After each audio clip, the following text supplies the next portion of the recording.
just a hack. He's just an absolute hack. And he gets his ass kicked by his teammates every week. It's just, it's terrible. It's just terrible.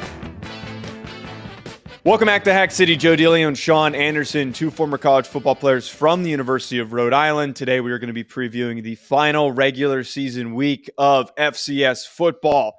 Two games we're going to be talking about: Montana State, Montana, and Villanova versus Delaware. Sean, before we get to that, though, can you just share with our listeners a quick word from BetOnline? Why not, Joe? A little midweek action going on still here in college football. If you like college football, I'm assuming you do. That's why you listen to this show. Why don't you play some wagers on to have some fun?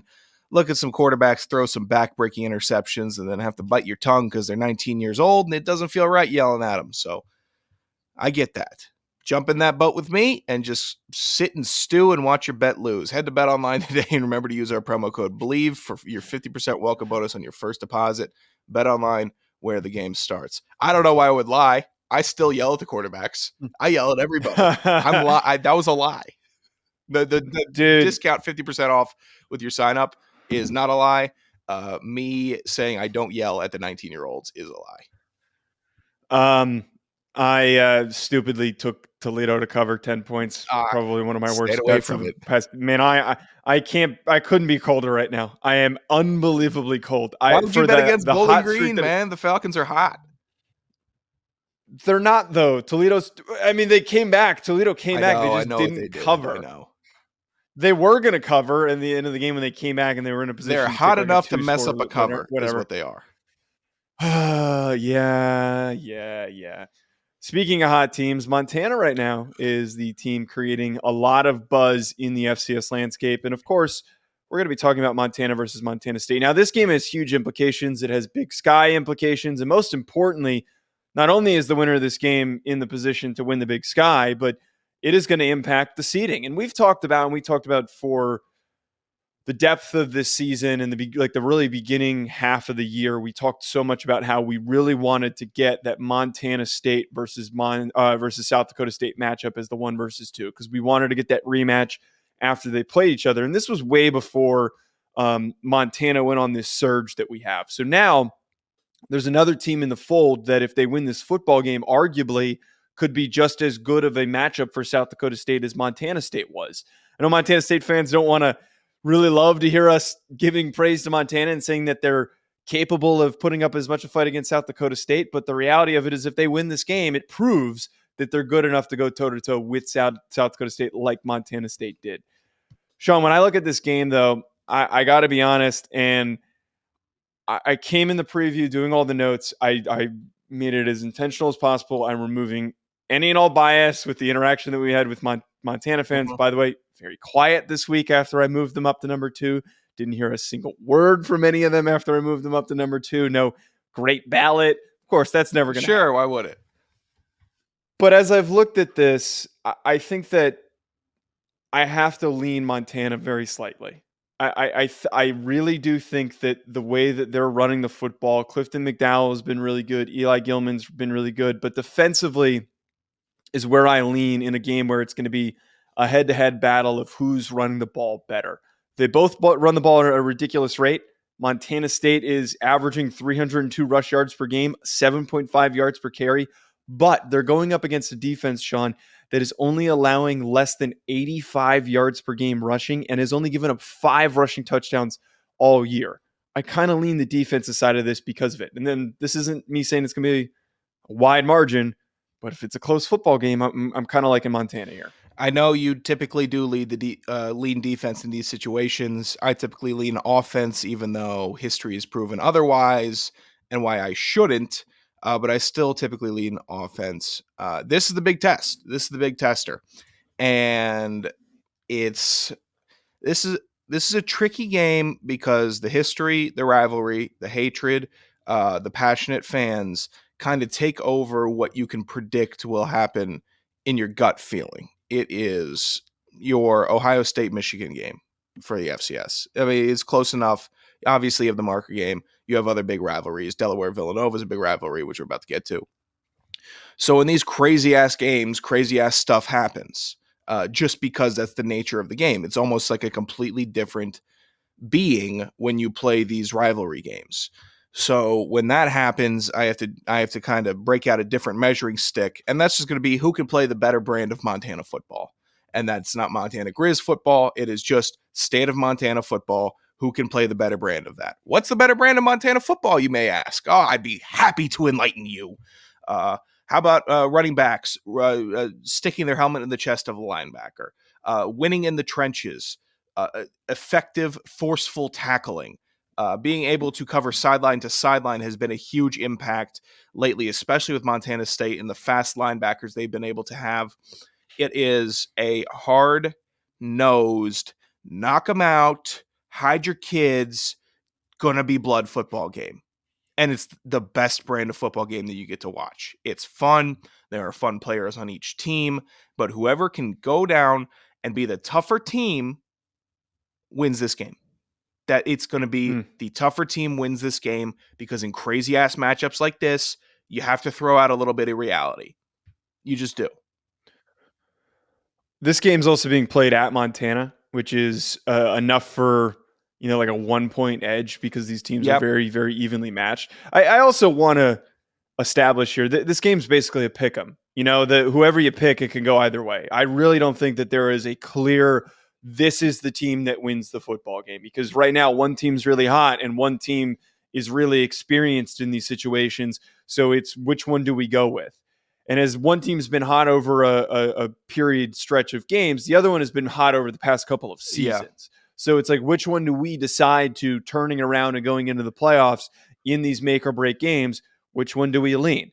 I'm going out on a limb here a little bit, going with Montana because of where it's being played, and because, again, that run defense going up against this matchup. I think another aspect of this, and I always look at this, people love to bring up time of possession when one team's like passing proficient and the other one is run proficient, and people love to say, oh, they're going to play keep away. I don't think that always really works. I think it's very applicable in a situation like this when you've got two teams that run the football very, very well. I want to also throw out there that Montana State has 6 guys that have over 250 yards rushing, which is an unbelievable stat. That is a ridiculous thing to have. No team in the country, I think, has anything close to that. They're bonkers. They're bonkers. But when you've got these two teams structured so similarly with the way that they run the football, the way that they play defense, it's going to be who has that time of possession difference. Who can control the ball for 5 or so more minutes than the other team will win this football game. I'm going to go back to my, and then you alluded to it, and that made me think of it. Knowing how to win football games rant that I had earlier in the week. Montana State over the last couple seasons knows how to win football games. Montana, obviously they've won a good amount, but they've been fringy. Last year they were on the bubble of making it. They made it. This year they had a rough start. Now they're getting hot. And they've been a better team with momentum. But when it comes down to closing out 4 quarters of football, we know we're going to go in here and win it. I don't think they're exuding that. Maybe they exude it later in the playoffs because, they keep on. This could be a game where they get their entire mojo back and it's a dominant Montana team that you just don't want to play late in the season. This is one of those games that could set up for it. But I think right now Montana State is already at that position of, we're going into this game. We know we need to win as long as we don't do ... If you do ... then you're going to lose. But you know why you would lose, and it's not going to be a surprise if you do win. Vice versa for the opposite for Montana right now, where, oh man, good win, guys. How do we get away with that? That was a great win. And now it's like, okay, we can build off that. We don't need to be surprised when we win anymore. And that's what it was for a little bit of a stretch. I'm genuinely curious before we flip to the next game. I'm genuinely curious what the response is going to be. Because I'm just thinking about how I previewed this game and I wrote this stuff down and I did all the notes, and I'm just thinking about what makes the most sense. But now as I'm talking about it, I don't think we've ever been positive, or I've ever been positive about Montana. And I'm starting to wonder, what do we think the Montana fan reactions that I decided to pick them? I'm curious on. I'm sure it'll be positive. I don't know. These teams are very close. I think in my last, I still got to tweet it. Maybe I was waiting to see how you did with the reaction socially before I put mine out there. Dude, I'm gonna put it up. I'm gonna pull it up. I didn't get anything. No, it was It's bizarre. I normally these tweets that I Yeah. put out get a ton of run, and I put it out earlier than I usually do. Wait, let me see if I can just really quickly find it. There was no wow, finally you got it right. There was no one trying to dunk on me, no one, nothing. And maybe it's just a good Nothing. ballot. The ballots that have the ballots that get more run, people take more issue with, which means that you might get it wrong. Maybe you just right and you're dealing with stubborn fans. But I had Montana State 2, Montana 3. That's close. That's the closest you can get. This is going to be a very good game, a very fun game. And if you think I'm being biased towards Montana State, that is about as unbiased as I can give you. A fun, great game. I don't know who's going to win. I think I'm leaning Montana State. I'm pretty sure about it. But more could happen. I could get swayed. I could learn more. But right now, gut feel, Montana State's offensive attack is just stellar, and they can adapt if needed. I'm just very loosely before we transition to the next game, because I don't think we're going to really deep dive on that one as much, because it's not as crazy of a matchup. That if Montana loses this, I don't foresee them falling beyond where I have South Dakota, and I have South Dakota at 5. I would argue that if they lose, they still belong in the top 5 or at 5 right after South Dakota, because then now they have still a better record than I do. To me, if they lose. That's a really good point. That's a really, really good point. Like, it's a blowout. If it's a blowout and it doesn't just look like a unlucky bad call, gave them 21 points early, and then we're playing football game from a deficit. Like, if that's how it looks, I'll be, I can be rational about those things. But if it's oh my God, you did not show up for this game blowout, which I very much doubt. That goes for both teams. Yes, for either that team. Goes for both teams. I very much doubt it'll happen. Then it's going to have to be, I don't know if it's enough to get them out of the top 10, but it's going to be about, 7 to 10 range probably for either team. And just to add to this too, what happens with Montana State if they lose, I kind of see them, they'd have to go behind Idaho because they'd have the same record as Idaho, and Idaho has a couple better wins than they do. It all depends on what happens with Delaware and Albany and Villanova this weekend would impact where they fit in that range. But it's just really hard fought football in the Big Sky every single week. Now, of course, we are former CAA football players, and we got to get the chance to talk about big CAA matchup, Villanova versus Delaware. The weird thing about the CAA this year, we haven't had a ton of big on big matchups this year. A lot of the losses that have happened have been top teams losing to the mid-tier teams, which is just so CAA football because everybody can beat everybody on any given week. But now we're finally blessed with this opportunity to really prove who deserves that top spot. I believe the tiebreaker is still overtly complex, even if there is a clear winner in this football game. But Villanova playing Delaware, I got to be honest, Sean, I looked at both these teams, and frankly, both of them are a bit average. They're both just like right in that category of good passing offense, good passing defense statistically. They both do the right thing in every avenue, but not at an elite level. I will say that one thing I believe is important, Sean, is that Delaware's Ryan O'Connor, who was out for a little bit due to an injury, and I think that played into their loss to Elon. He's back. He's not a crazy elite quarterback. He's not an NFL draft prospect, but his presence clearly is important for their success, and he played last week, and I think he's going to be playing in this game. It's so CAA, it's not even funny to be looking at this season without, or post JMU CAA is what I'll call this era. It's not even, they even lost to Maine one year to not even get the ones. Yeah. The 3-month boxing match is almost at its end. We currently have 4 teams tied for first in the conference. 2 of them are playing each other. One of them has to come out on top somehow. Villanova can beat the bad teams. Delaware can beat the bad teams. They both have weird-ass losses. They both have good offenses. They both have running backs that are effective, even though I think Marcus Yarns was carted off last week in their game. He's going to be out, which is unfortunate because he's a very good player. And I don't know if he has been on he was a Fat Stats ballot earner one week. Look, These are teams that are built with enough good players to beat a majority of the CAA. They are also CAA teams that are flawed in that if you make one more mistake than your opponent, you will lose to a Towson, you will lose to an Elon, you will lose to a William. They will take weird losses. In this game, though, you can't take a weird loss because you're playing your equal. This is and I'll try to phrase it. This is the South Dakota, North Dakota that we saw last week. That's what this game is for me. Two teams very much similar, very similar positions, tons of potential, could both piss down their legs. So whoever comes out on top is deserving. I don't think I would. God, I don't know how much I don't know how much I'd drop the loser either. They're too similar. Right. So first of all, you talked about here like it's kind of comparable to South Dakota, North Dakota. For those that don't understand East Coast geography, for some reason there is a little bit of a stigma against the East Coasters of CAA football or of FCS football, which is really weird. I've kind of caught that just seeing comments of different threads, which is just very strange to have that weird supremacy thought. But the Philadelphia and Delaware could not be any closer in terms of CAA teams that play each other. I don't think that there's a matchup that's any closer than that, except maybe like Richmond and William and Mary, maybe. Richmond, but William, my and whole Mary's point is here, they're very regionally close to one another. A lot of kids who get recruited to go to either school end up going to one or the other. Most probably end up picking Villanova because it's a little bit better academically. Those that are more so going for football might pick Delaware, whatever it might be.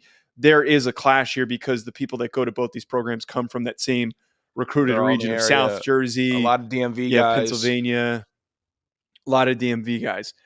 I think that what you just brought up there, based on what happens in this game, I think that whoever wins this football game gets a seed. I really do. Again, the tiebreaker is I don't want to sit here and fumble over myself trying to map it out. That's Sam Herder's job. He'll give you the tiebreaker. Yeah. He'll break that down for you. Yeah. Go to Sam Herder's Twitter, and he can do that for you. If you want the explanation, at Sam Herder and ask him how each of the teams wins the tiebreaker, and he will break it down for you personally. Tell him the Hack City Boys sent you also.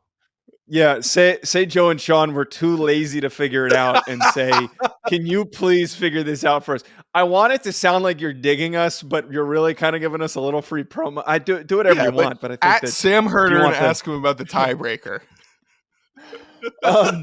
Again, though, to reiterate though, Sean, I really do think that the problem is with Albany, they've got the 3 losses. I want to double check here who Albany's losses are. Wait, I had it pulled up.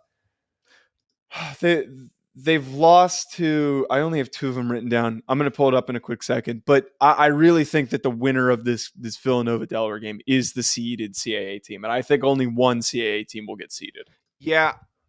What do you mean? Like seeded in the top 8 or entire in the playoff entire bracket? 24 teams. No, only the top 8. Okay. There's only 8 gotcha. Of the only 8 seeded teams. I'm not saying that I think that those three CAA teams make it to the playoff. The remaining ones on the outside are going to need a lot of extra help. And I think that, again, there is this bias against these 7-win CAA teams that they tend to not get in, unlike a 7-win Big Sky team, whatever. But I think that the winner of this game ends up as the top 8 seed. Yeah. I mean, God, I'm looking at this. Albany's other losses to Hawaii. I completely forgot about that. Yeah. Delaware, Albany, Villanova would all be a good 3 reps from the CAA. Richmond, I'm still not completely in on because Richmond was a little cupcakey all year. They played Elon, A&T, Campbell, Maine, URI, Hampton, Stony Brook.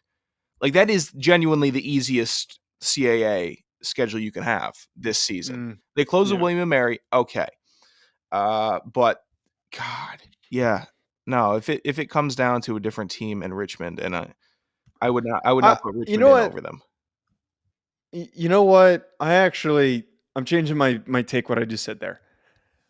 I actually think that I always forget that Albany for some reason picked and played 2 FBS games. I mean, if I got a trip to Hawaii, I wouldn't say no to it either. And if I'm all the way in Albany, I definitely would take it. I think that there is likely a path that we do end up with 2 seeded CAA teams. I think that it is very very possible because right now, if Villanova wins this game, they're going to get seeded. And Albany also has a win over Villanova, which legitimizes and strengthens Albany's resume. Both of them end up getting in. I think if Delaware wins this game, though, it might kind of hurt the cause a little bit for them to end up being in there. It's just it's very tricky because these mid-tier teams like the UNHs and the Elons freaking each tacked on a loss for all three of these teams. It sucks. Yeah. Man, your tongue was really fighting your teeth on that strengthens, huh? That was a tough one. I mean, that was like a full-on boxing match. If I see you this weekend, I'm going to full speed throw a brick at your head. And there's plenty of bricks in New York City that are just loose and around. It won't be hard for me to find one, man. $20 to a homeless man. Oh, you'll see me, brother. And you're going to be running. You're going to be running for the rest of the night. You'll see me, brother. Don't worry about it. What does that mean? You'll see me. I'm just saying. You know what? It'll be interesting. This is gonna be a good game. Also, I'm glad we have two premier FCS matchups to watch. God, I was gonna note what's this? The Villanova Delaware. It's got a nickname also. It's the Blue something. Wanted to give them some rep. Look it up. Yeah, what is it called? Oh, Battle of the Blue. Ew. God, that's a stupid name. That's such Brawl a of the Wild. Name. Boo! 1,000 acres of ass, and Battle of the Blue sounds like a cop's backyard basketball game. That's what that sounds like. Not, or it sounds like a chapter in a psychology textbook about depression. I actually think they played the Battle of the Blue at the beginning of The Departed when the when the firefighters were playing the cops in rugby. All right, this nickname sucks. I'll give that one to the Big Sky. They got a good nickname for their rivalry. I've seen people complain about the Brawl of the Wild name. I don't awesome. get that. That's everyone knows it. It's a cool football name, and everybody knows it. If you're plugged into college football, even if you're an FBS guy, you still know Brawl of the Wild is Montana State. If you're really plugged in like that, which is good. So don't complain about it because you have a rivalry game which everyone knows about and everyone can. You say three words and you have an association. So take credit in that. All right, let's wrap with FC estimates. Last week I go 7-3. Sean goes 5-5.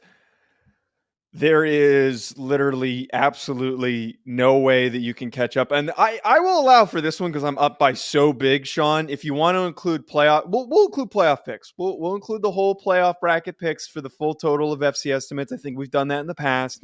But the current standings are as follows in a very shocking turn of events. I am up 79-34 is my record to Sean's 57-53. I don't know how you beat me that one year, and I still remember that. I went back. I went back to back on your goofy ass. No, you're not. You're not putting a Mickey title on my victories. You're not doing that. I will go pull those back up. I'm gonna go dig for that. Idiot. All right, FC estimates. Let's pick these games. Sean wrote the games down this week, so maybe he comes back. Maybe I go 0-for and Sean somehow goes 10-0, even though we pick some of the same outcomes. All right, Villanova versus Delaware. Who you got? Give me Delhi with their quarterback in. Morgan State versus Howard. Howard, no doubt. UT Martin versus Samford. UT Martin. Why don't you take Samford again, you coward? UT Martin, no, because Samford has let me down continuously. Albany versus Monmouth. God, that was a prediction I had marked from the get-go on Samford on my top 25. Albany. Give me the Alb boys. Man, you just keep beating the crap out of yourself with this one. Central Arkansas, Austin Peay. Central Arkansas.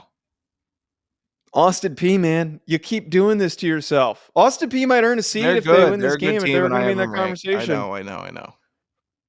Montana State.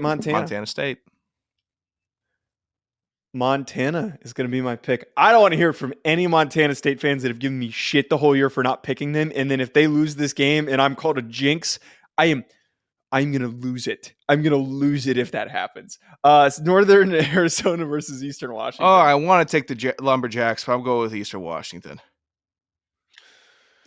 I'm going to go with NIU. They've just... I'm going to go with NIU. He has got some good performances this year. I mean, I would. It's I really would the better honestly, pick is taking NAU. It's the better pick.